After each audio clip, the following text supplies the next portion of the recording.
আসসালামু আলাইকুম। Job seeker চ্যানেলের পক্ষ থেকে আবারও একবার স্বাগতম। আন্তর্জাতিক নিরাপত্তা এবং আন্তঃরাষ্ট্রীয় ক্ষমতার যে প্রিভিয়াস ইয়ারের কোশ্চেনগুলো আছে সেগুলো সলভ করতেছি।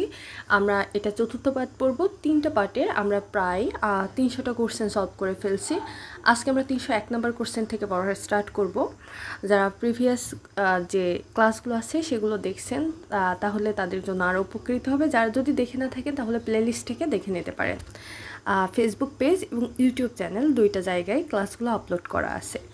আমাদের প্রথম যে কোশ্চেনটি আছে, সামরিক আগ্রাসনের ভয়ভীতি দেখানো বা অপেক্ষাকৃত বেশি দুর্বল প্রতিপক্ষকে চাপে ফেলে যুদ্ধ এড়িয়ে সুবিধা আদায় করে নেওয়ার যে মাধ্যম সেটি কোনটি? সেটি হচ্ছে গানবোট কূটনীতি।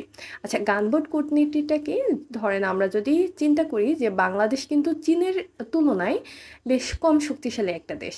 এখন চীন যদি বাংলাদেশের থেকে কোনো সুবিধা আদায় করতে চায়, সেক্ষেত্রে বাংলাদেশের উপরে কোনো ধরনের যুদ্ধ জারি না করে যদি বঙ্গোপসাগর এরিয়াতে ধরেন বিভিন্ন ধরনের যুদ্ধজাহাজ কিংবা হচ্ছে সামরিক বিভিন্ন ঘাঁটি স্থাপন করে বাংলাদেশের থেকে সেই কৌশলে যে সুবিধাটা নিতে চাচ্ছে সেটা আদায় করে নেয়, এই ধরনের যে কূটনীতি এগুলোকে বলা হয় হচ্ছে গানবোট কূটনীতি।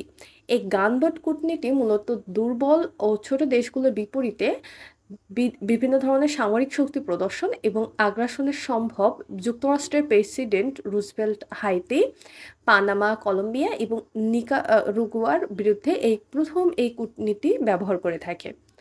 যুক্তরাষ্ট্র নিচের কোন চুক্তি থেকে 2002 সালে প্রত্যাহার করে? এবিএম ট্র্যাটেরি। আমরা আগের ক্লাসে দেখছিলাম এই এবিএম ট্র্যাটেরি মূলত যে ক্ষেপণাস্ত্রগুলো আছে এটা হচ্ছে ধ্বংসের জন্য। তাহলে অ্যান্টি ব্লাস্টিক ক্ষেপণাস্ত্র চুক্তি বা এবিএম চুক্তি, যেটি হচ্ছে মার্কিন যুক্তরাষ্ট্র এবং সোভিয়েত ইউনিয়নের মধ্যে এই চুক্তিটি স্বাক্ষরিত হয়। এই চুক্তি স্বাক্ষরিত হয় 1972 সালে। পরবর্তী 30 বছরের জন্য এটি কার্যকর ছিল, কিন্তু 1997 সালে সোভিয়েত ইউনিয়ন ভেঙে 5 বছর যাওয়ার পরে 5 বছর এই চার সাবেক যে সোভিয়েত ইউনিয়নের যে প্রজাতন্ত্রগুলো আছে এই চুক্তিতে ইউএসএসআর এর ভূমিকায় সফল করতে মার্কিন যুক্তরাষ্ট্রের সাথে একমত হয়েছিল, কিন্তু 2002 সালের জুনে মার্কিন যুক্তরাষ্ট্র এই এবিএম চুক্তি থেকে সরে দাঁড়ায়। শরণার্থী ও অভিবাসীদের প্রতি আচরণ সংক্রান্ত যে কনভেনশন সেটি কোনটি? সেটা হচ্ছে জেনেভা কনভেনশন। এই জেনেভা কনভেনশন স্বাক্ষরিত হয় 1951 সালে।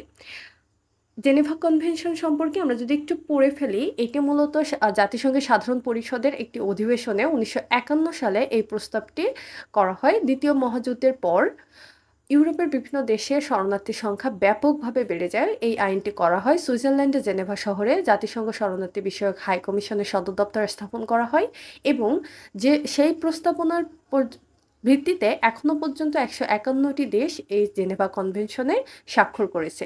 এই চুক্তিসমূহ এবং তাদের বিষয়বস্তু ছিল, প্রথমত এর প্রথম চুক্তি ছিল 1864 সালে যুদ্ধক্ষেত্রে আহত এবং অসুস্থ সৈনিকদের সার্বিক অবস্থার উন্নতি করা। দ্বিতীয় চুক্তি ছিল 1906 সালের সমুদ্রস্থ যুদ্ধক্ষেত্রে আহত রোগাক্রান্ত সৈন্যদের জীবনের নিরাপত্তা এবং শারীরিক অবস্থার উন্নতি। তৃতীয় চুক্তি 1929 সালে যুদ্ধবন্দীদের চিকিৎসা এবং নিরাপত্তা নিশ্চিত করা। চতুর্থ চুক্তি 1949 সালে আহত এবং যুদ্ধাঞ্চল ও এর কাছাকাছি এলাকায় বেসামরিক নাগরিকদের সুরক্ষা নিশ্চিত করা। তাহলে আমাদের হচ্ছে জেনেভা কনভেনশনের চুক্তি হচ্ছে 4টি এবং এই জেনেভা কনভেনশনের এই চুক্তিটি স্বাক্ষরিত হয় 1951 সালে, মূলত দ্বিতীয় বিশ্বযুদ্ধের পরে ইউরোপে যে বিভিন্ন শরণার্থী সংখ্যা বেড়ে যায় তাদের নিরাপত্তার জন্য। আর এটি গৃহীত হয় জাতিসংঘের সাধারণ পরিষদের একটা অধিবেশনের মাধ্যমে। আনজুস এর অন্তর্ভুক্ত নিচের কোন দেশগুলি? অস্ট্রেলিয়া, নিউজিল্যান্ড এবং মার্কিন যুক্তরাষ্ট্র। আনজুস মূলত কি? আনজুস হচ্ছে এই যে তিনটা দেশেরই প্রথম শব্দগুলো নিয়ে এই আনজুস শব্দটা ব্যবহার করা। অস্ট্রেলিয়া, নিউজিল্যান্ড এবং ইউনাইটেড স্টেট এই 3টি দেশের একটি সামরিক জোট। তাহলে আনজুস মূলত কি? এই অস্ট্রেলিয়া, নিউজিল্যান্ড এবং ইউনাইটেড স্টেটের একটি সামরিক জোট। এটি প্রতিষ্ঠিত হয় 1951 সালে। এর লক্ষ্য সদস্য রাষ্ট্রগুলোর বিরুদ্ধে বৈদেশিক আগ্রাসন প্রতিহত করা। তাহলে আনজুস মূলত কি? এটা একটা সামরিক জোট আর এর লক্ষ্য হচ্ছে বিদেশি আগ্রাসন থেকে এর সদস্য যে 3টা দেশ এই 3টা দেশকে রক্ষা করা। ইউরোপীয় ইউনিয়নের নিজস্ব প্রতিরক্ষা জোটের নাম কি? পেসকো। পেসকো হচ্ছে পার্মানেন্ট স্ট্রাকচার্ড কোঅপারেশন কোঅপারেশন ইউরোপীয় ইউনিয়নের নিজস্ব প্রতিরক্ষা জোট, যে এটি গঠিত হয় 13 নভেম্বর 2017-তে। এর সদস্য দেশ 26টি। ইউরোপীয় ইউনিয়নের প্রতিরক্ষা প্রচেষ্টা করতে পেসকো ন্যাটোতে ইউরোপের অবদানকে আরও বেশি পরিমাণে ও কার্যকর করার লক্ষ্যে কাজ করে। ইরান পারমাণবিক চুক্তি হিসেবে পরিচিত joint comprehensive plan of action বা জেসিপিওএ কোথায় স্বাক্ষরিত হয়? ভিয়েনায়। এই জ্যাকপো এটি আন্তর্জাতিক নিষেধাজ্ঞা প্রত্যাহারের বিনিময়ে পারমাণবিক কর্মসূচি সীমিত রাখার প্রতিশ্রুতি দেন ইরান। এই চুক্তি হয় মূলত অস্ট্রিয়ার ভিয়েনাতে। এই চুক্তি স্বাক্ষরিত হয় 2015 সালের 14 জুলাই। ন্যাটোর মুসলিম সদস্য কোনটি? মুসলিম সদস্য হচ্ছে আলবেনিয়া। ন্যাটোভুক্ত মাত্র 2টা মুসলিম দেশ আছে, একটা আলবেনিয়া এবং আরেকটা তুরস্ক। আচ্ছা, ন্যাটোটা কি? ন্যাটো হচ্ছে মূলত একটা সামরিক সহযোগিতা জোট। পরে কয়েক দশক ধরে এই জোটটি আরও বেশি বড় হতে থাকে। ন্যাটো একটি যৌথ নিরাপত্তা চুক্তি, যে চুক্তির আওতায় জোটভুক্ত দেশগুলোর পারস্পরিক সামরিক যে সহযোগিতা সেটা দিতে অঙ্গীকারবদ্ধ। ন্যাটোর বর্তমানে সদস্য আছে 31টি। সর্বশেষ সদস্য হচ্ছে ফিনল্যান্ড, 4 এপ্রিল 2023-এ যোগ দেয়। 2009 1 এপ্রিল আলবেনিয়া এবং ক্রোয়েশিয়া যোগ দেয়। ন্যাটো হচ্ছে বিশ্বের বর্তমান সবচেয়ে বড় সামরিক জোট। ন্যাটো সম্মিলিত সামরিক বাহিনীর খরচ পৃথিবীর সব দেশের সামরিক খরচের প্রায় 70%। মূল উদ্দেশ্য এই ন্যাটোর যে সোভিয়েত ইউনিয়নের আগ্রাসন থেকে পশ্চিম বার্লিন এবং ইউরোপের নিরাপত্তা বাস্তবায়ন করা। তাহলে ন্যাটো মূলত কি? ন্যাটো আমরা যদি একটু সামারাইজ করি তাহলে ন্যাটো হচ্ছে একটা সামরিক জোট, যেটা হচ্ছে ইউরোপ এবং পশ্চিম বার্লিনকে সোভিয়েতের যে আগ্রাসন থেকে নিরাপত্তা দেওয়ার জন্য এই সামরিক জোটটা গঠন করা হয়েছে। এটা বিশ্বের যতগুলো সামরিক জোট আছে তার মধ্যে সবচেয়ে বড় এবং ব্যয়বহুল একটি সামরিক জোট। আর এই ন্যাটোভুক্ত বর্তমান দেশ আছে 31টি, যার মধ্যে 2টি হচ্ছে মুসলিম দেশ, একটি আলবেনিয়া ও আরেকটি তুরস্ক। ন্যাটোর সর্বশেষ সদস্য ফিনল্যান্ড, যেটি 4 এপ্রিল 2023 তারিখে ন্যাটোতে যোগ দেয়। ডমিনো তত্ত্ব কি এবং কোন অঞ্চলের জন্য প্রযোজ্য হচ্ছে এই ডমিনো তত্ত্ব? এই ডমিনো তত্ত্ব দক্ষিণ পূর্ব এশিয়ার জন্য প্রযোজ্য। ডমিনো তত্ত্ব হচ্ছে যুক্তরাষ্ট্র 50-এর দশকে প্রথমবারের মতো এই তত্ত্ব প্রচার করে। মার্কিন প্রেসিডেন্ট ডোয়াইট ডি আইজেনহাওয়ার 1954 সালের 7 এপ্রিল এক সংবাদ সম্মেলনে ইন্দোচীনে কমিউনিজমের কথা উল্লেখ করার সময় তত্ত্বটি বর্ণনা করেন। তাহলে ডমিনো তত্ত্বর প্রবক্তাকে প্রেসিডেন্ট ডোয়াইট ডি। 50-এর দশকে ইন্দোচীনে যখন সমাজতন্ত্রীরা একের পর এক রাষ্ট্র ক্ষমতাসীন হচ্ছিল, তখন যুক্তরাষ্ট্র এই ডমিনো তত্ত্ব প্রচার করেন। এর উদ্দেশ্য ছিল একটাই, সমাজতন্ত্রীদের ঠেকাতে সামরিক হস্তক্ষেপ করা। তাহলে মূলত হচ্ছে এই ডমিনো তত্ত্বর মেইন যে জিনিসটা, যে সমাজতন্ত্রীদের রুখে দেওয়া, যাতে করে তারা আরও বেশি রাষ্ট্র দখল না করে এবং এই সমাজতন্ত্র এই ক্ষমতাটা পুরো বিশ্বে ছড়িয়ে না দেয়। পেরিজিল দ্বীপ নিয়ে বিবাদমান 2টি দেশ হলো মরক্কো এবং স্পেন। এখানে পেরিজিল দ্বীপটা দেখানো হয়েছে স্পেন এবং মরক্কোর এটা মধ্যবর্তী জায়গায় এই পেরিজিল দ্বীপটা অবস্থিত। তাই পেরিজিল দ্বীপপুঞ্জ হলো দক্ষিণ চীন সাগরের মাঝামাঝি একটি ক্ষুদ্র দ্বীপপুঞ্জ। বর্তমানে এই দ্বীপপুঞ্জটি নিয়ে মরক্কো ও স্পেনের মধ্যে বিবাদ চলমান। এই দ্বীপপুঞ্জটি 130-এর মতো কোরাল দ্বীপ দ্বারা গঠিত। দ্বীপপুঞ্জটির মোট ক্ষেত্রফল এত লাগবে না।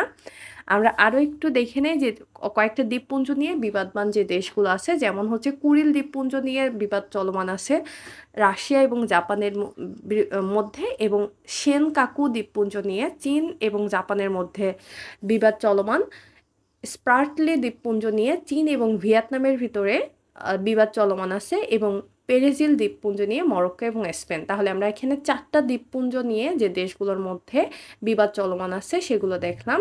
একটা হচ্ছে পেরিজিল নিয়ে মরক্কো এবং স্পেনের ভিতরে, স্প্রার্টলি দ্বীপপুঞ্জ নিয়ে চীন এবং ভিয়েতনামের ভিতরে, চীন জাপানের সঙ্গে সেনাকাকু দ্বীপপুঞ্জ নিয়ে বিবাদে জড়িত, এবং কুরিল রাশিয়া এবং জাপানের মধ্যে বিবাদমান দ্বীপপুঞ্জ।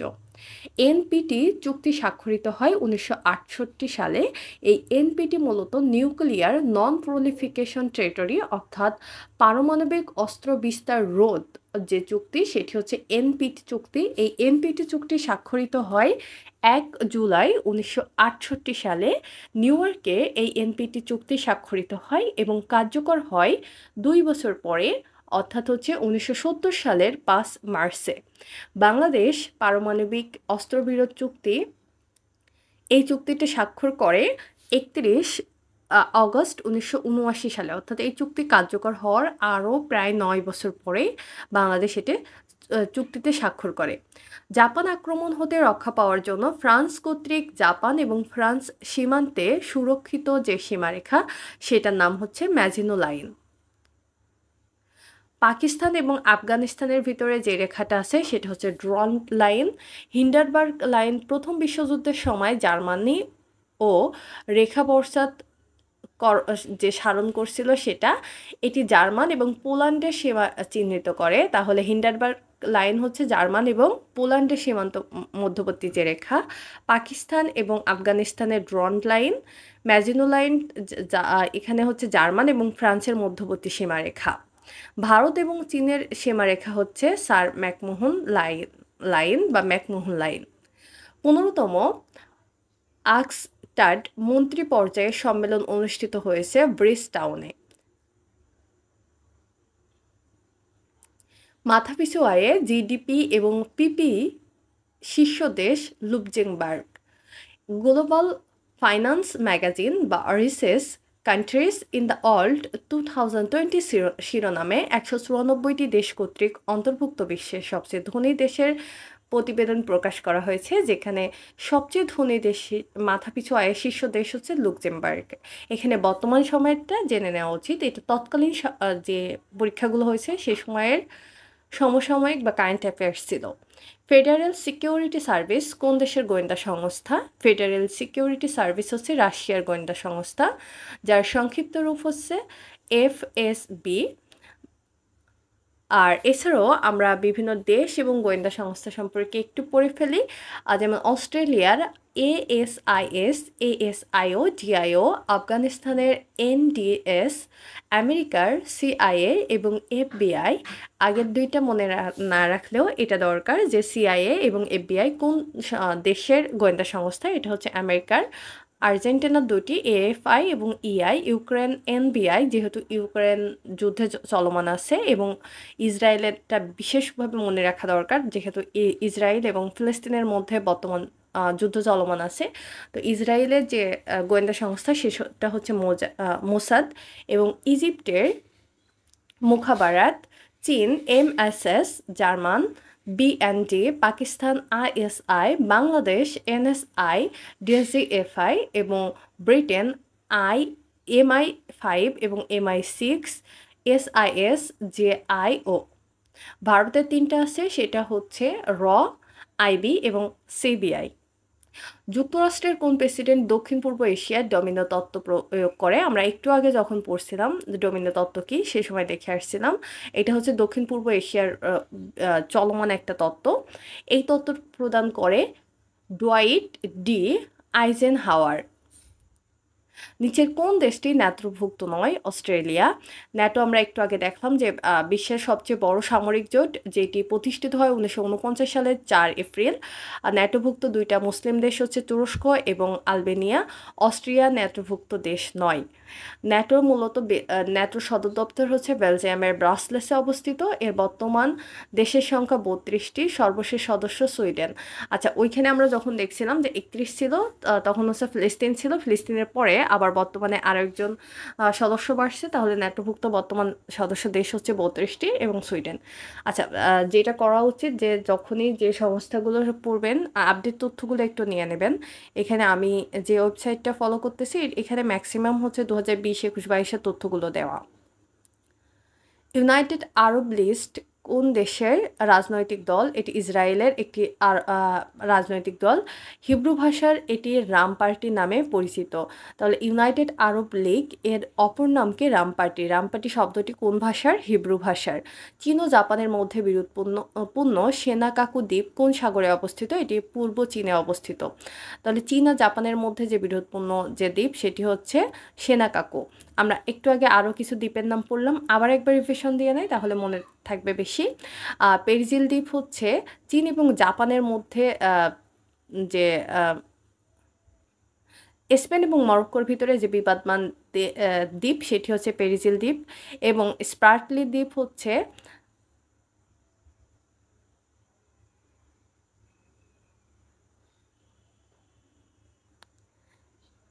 চীন এবং ভিয়েতনামের মধ্যবর্তী যে বিবাদমান দ্বীপ সেটি কুরিল দ্বীপ। চীন এবং জাপান এবং রাশিয়ার মধ্যে বিবাদমান দ্বীপ, এবং পেরিজিল স্পেন এবং মরক্কোর ভিতরে। তাহলে এখানে 4টা দ্বীপ সম্পর্কে একটু ভালোভাবে মনে রাখলে এখনো পর্যন্ত আমরা পেয়েছি কুরিল জাপান এবং রাশিয়া, সেনাকাকু চীন এবং জাপান, চীন এবং ভিয়েতনামের ভেতরে স্পার্টলি দ্বীপপুঞ্জ, এবং স্পেন ও মরক্কোর ভিতরে পেরিজিল দ্বীপপুঞ্জ।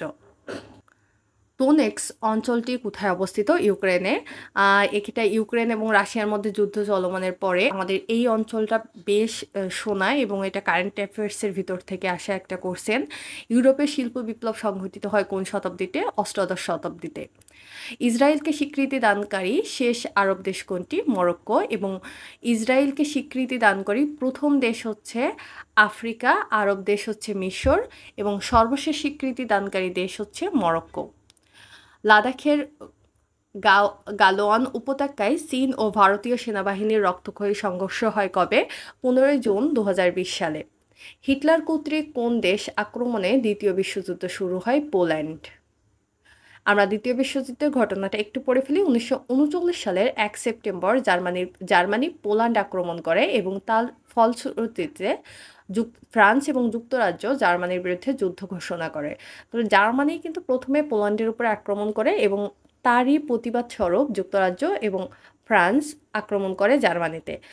দ্বিতীয় ঘটনাটিকে দ্বিতীয় বিশ্বযুদ্ধের সূচনা বলে গণ্য করা হয়। তাহলে প্রথমটা কিন্তু দ্বিতীয় বিশ্বযুদ্ধের সূচনা ছিল না, ওটা দুইটা দেশের মধ্যে যুদ্ধ ছিল। কিন্তু যখনই ফ্রান্স এবং যুক্তরাজ্য জার্মানিতে আক্রমণ করলো, এটা দ্বিতীয় বিশ্বযুদ্ধের সূচনা হিসেবে গণ্য করা হয়।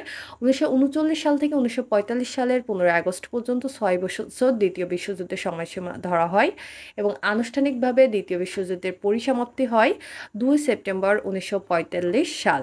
2 সেপ্টেম্বর 1945 সাল দ্বিতীয় বিশ্বযুদ্ধ শেষ হয়, এবং এটি জাপান কর্তৃক চুক্তি স্বাক্ষরের মাধ্যমে। 1939 থেকে 1945 সাল পর্যন্ত এই 6 বছর ব্যাপী যুদ্ধে প্রায় 8 কোটি মানুষ মারা গিয়েছিল। ইরানের নতুন প্রেসিডেন্টকে মাসুদ পেজেশকিয়ান। 13 এপ্রিল 2021 প্রকাশিত হেনলি পাসপোর্ট সূচকে সবচেয়ে শক্তিশালী পাসপোর্ট কোন দেশের? জাপানের। ডিজিএসই কোন দেশের গোয়েন্দা সংস্থা? ডিজিএসই ফ্রান্সের গোয়েন্দা সংস্থা। আর এটি প্রতিষ্ঠিত হয় এপ্রিল 2, 1982 সালে। এর সদর দপ্তর প্যারিসে অবস্থিত। বিভিন্ন দেশের গোয়েন্দা সংস্থা আমরা একটু আগে পড়লাম, আবার একবার রিভিশন দিই যেহেতু এখান থেকে বেশ কোশ্চেন আসতেছে। ভারতের হচ্ছে চীনের MSS, Pakistan ISI, Bangladesh NSI, Afghanistan NDS, Sri Lanka SIS, Saudi Arab GIP, এবং রাশিয়া এফএসবি, আমেরিকা সিআইএ, এবং ব্রিটেন MI6।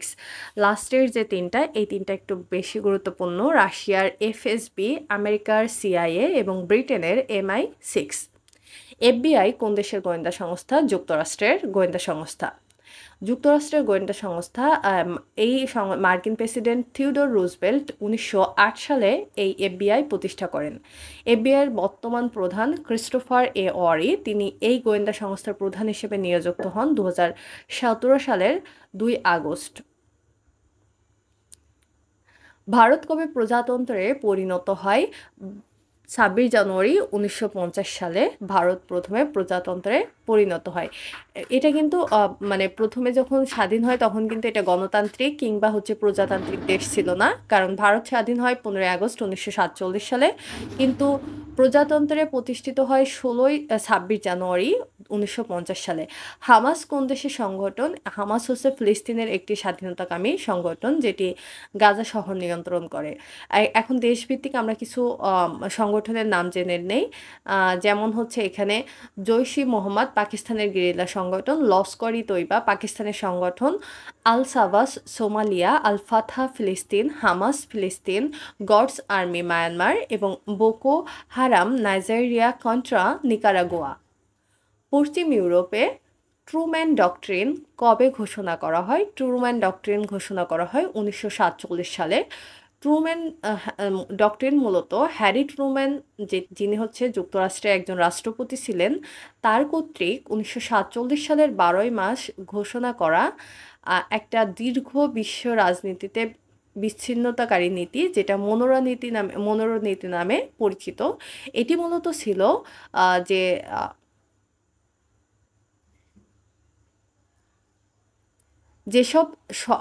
যেসব জাতি সশস্ত্র সংখ্যালঘুদের কিংবা বিদেশি রাষ্ট্রের আক্রমণের শিকার হবে মার্কিন যুক্তরাষ্ট্র তাদের আর্থিক এবং সামরিক সাহায্য দেবে। এভাবে বিচ্ছিন্ন নীতির পরিবর্তে পররাষ্ট্র ক্ষেত্রে ট্রুম্যান এই যে সামরিক নীতির সক্রিয়তার নীতি নিলেন তাই হচ্ছে ইতিহাসে ট্রুম্যান নীতি হিসেবে পরিচিত।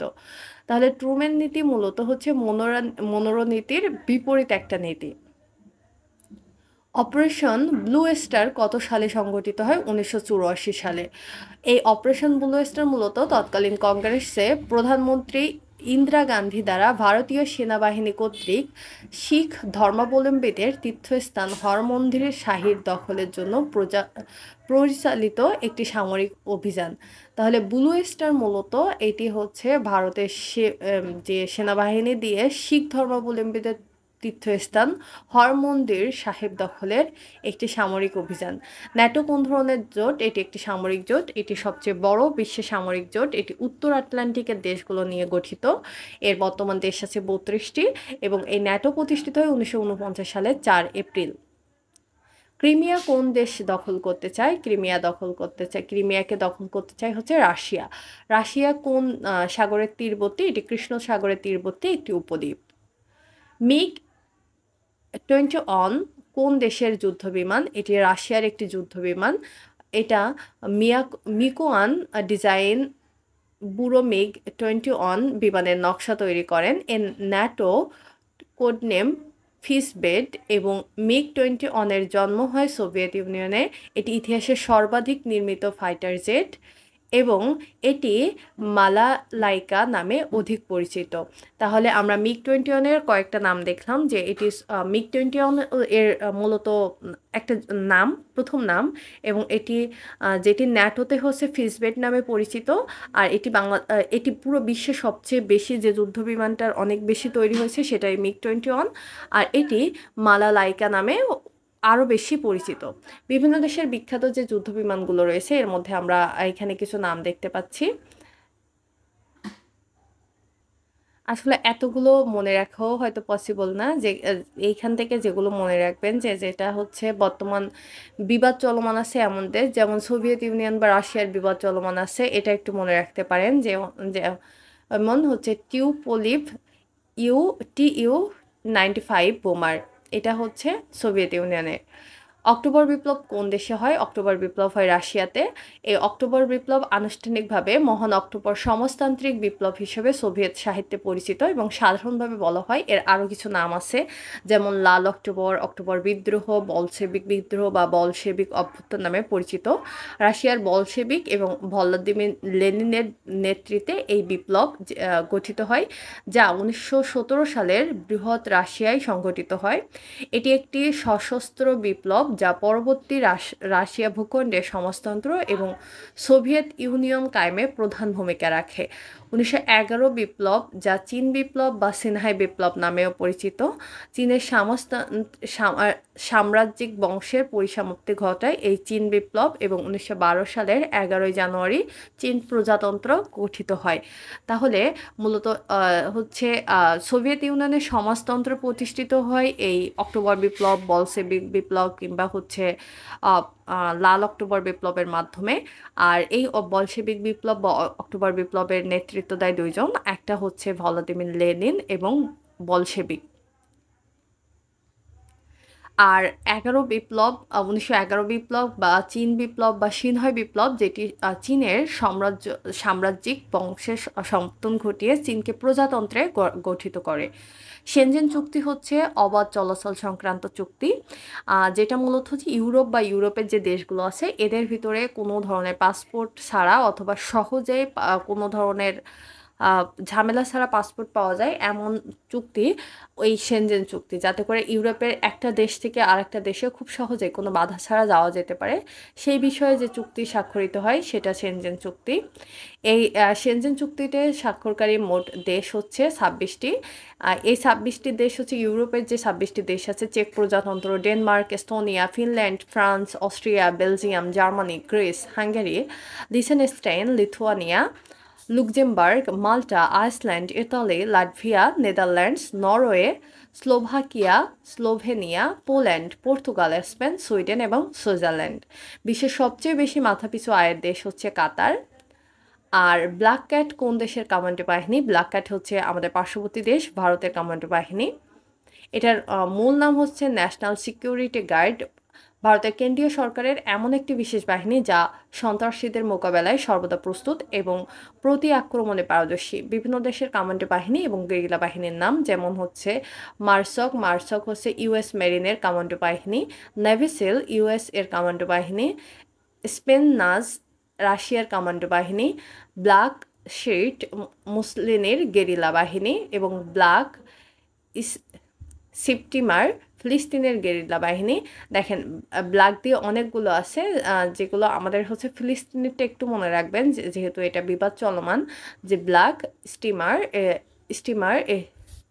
সেপ্টিমার এটি হচ্ছে ফিলিস্তিনের গেরিলা বাহিনী। ন্যাশনাল লীগ ফর ডেমোক্রেসি কোন দেশের রাজনৈতিক দল? এটি মিয়ানমারের রাজনৈতিক দল। নিউজিল্যান্ডের আদিবাসীদের কি বলা হয়? মাওরি বলা হয়। কুর্দি হচ্ছে কুর্দিস্তানের যে অধিবাসী, এটা থেকে কোশ্চেন আসছিল। আর কুর্দিরা বেশি বসবাস করে কোন জায়গায়? আগের পর্বে পড়ছি, মনে করে বলবেন তো কুর্দিরা কোন দেশে বসবাস করে এবং কুর্দিদের বাসস্থান কোন কোন দেশে। দারফুর হলো সুদানের একটি অঞ্চল যেখানে কয়েকশো বছর ধরে সুলতানাতের শাসন বিদ্যমান। এই অঞ্চলটি 3টি সাহিত্য প্রদেশে নিয়ে গঠিত। এর মধ্যে হচ্ছে একটা হচ্ছে পশ্চিম দারফুর, দক্ষিণ দারফুর এবং উত্তর দারফুর। এগুলো ট্রানজিশনাল দারফুর বা রিজিওনাল অথরিটি দ্বারা নিয়ন্ত্রিত হয়। নাসাকা কোন দেশের বর্ডার ফোর্স? এটি মায়ানমারের বর্ডার ফোর্স। 10 নং ডাউনিং স্ট্রিট, এটি ব্রিটিশ প্রধানমন্ত্রীর সরকারি বাসভবন। 10 নং ডাউনিং স্ট্রিট ব্রিটিশ প্রধানমন্ত্রীর সরকারি বাসভবন। এবং ইংল্যান্ডের রাজ পরিবারের যে বাসভবন সেটি হচ্ছে বাকিংহাম প্যালেস। কালাপানি কোন দুই দেশের মধ্যে অমীমাংসিত ভূখণ্ড? এটি ভারত এবং নেপালের মধ্যে অমীমাংসিত ভূখণ্ড। আল আকসা জামে মসজিদ কোথায় অবস্থিত? জেরুজালেমে অবস্থিত। ফকল্যান্ড যুদ্ধ হয় কত সালে? 1982 সালে।